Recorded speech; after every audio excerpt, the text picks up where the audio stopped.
Hi everyone. Margaret and I just helped the client get back into the country. This was Amy's client.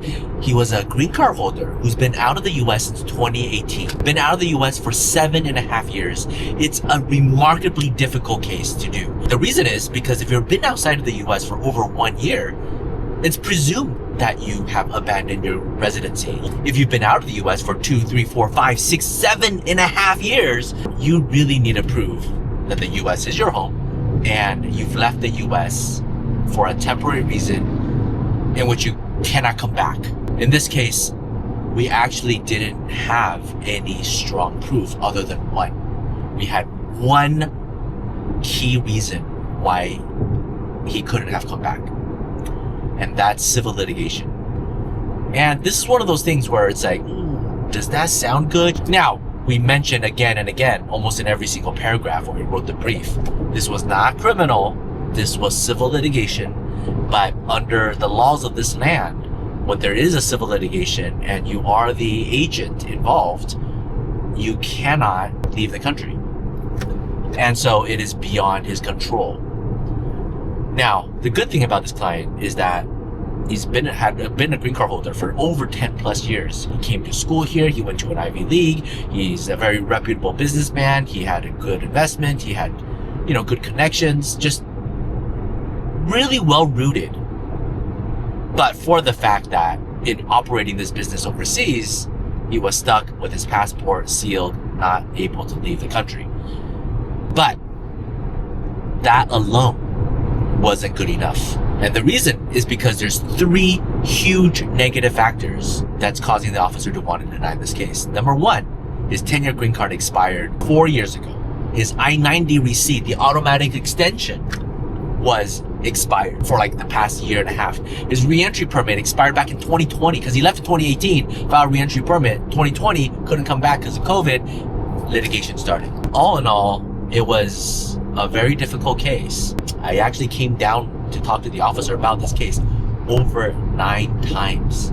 At first, we really didn't want to do the 551 added stamp because it's just, a lot of extra work. It's uncertain. It's difficult. But the officer looked at the situation, expired green card, been out for 7.5 years, reentry permit expired, I-90 receipt expired. Sorry. Just do the 551 stamp. Didn't say for sure no, but just please do this. We let the client know. The client says, well, let's give it a try. The plan B was really, we try, and if it doesn't work, go back to the officer look, you told us to try, we tried, it didn't work, can you now let them in? Can we do the I-193 waiver? I know officers really hate doing the I-193 waiver. There's multiple tiers of officers who have to review it, to approve it. There's a lot of paperwork involved. It takes hours. But in this case, we didn't have to do it. The officer said, please get the 551 stamp. We did it. We just got it approved in April. The 551 added stamp essentially extended the validity of the green card. So USCIS approved it.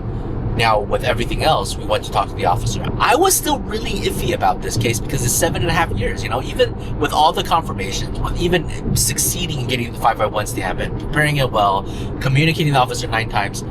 I remember how difficult it was to get somebody out of the country to come back in for just leaving the US for 4 years back in 2016. And then there was a case that was 6 years. It was and they had to go through deferred inspection. It was just so much work. But now it's 7.5 years.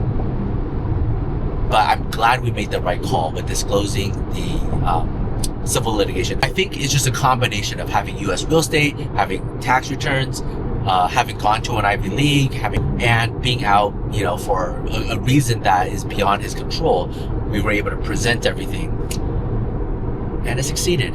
After the case was approved, the client actually pulled me aside and said, hey, just so you know, I consulted another high-profile New York attorney and said, just abandon the green card. There's just no way to get back in. And today we got him in, and he's just overjoyed.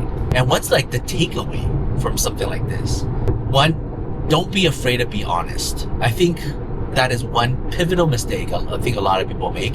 They feel they assume the customs officer is going to rule in a certain way if they hear a certain thing. And I find sometimes that's not true. They're gauging if you are honest. And so sometimes if you have a truth, being forthright and explaining it, being available to explain it is much better than trying to hide an insignificant fact that actually causes your case to be denied.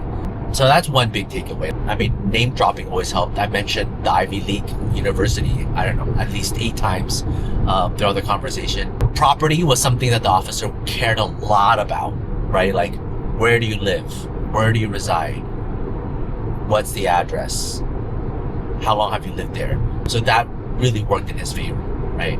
I don't know. Every case is different. Every situation is different. Every single time we come here, it's a different situation. Today, there were very, very few people compared to a few weeks ago where it was like maximum amount of people coming in and we had to wait like hours.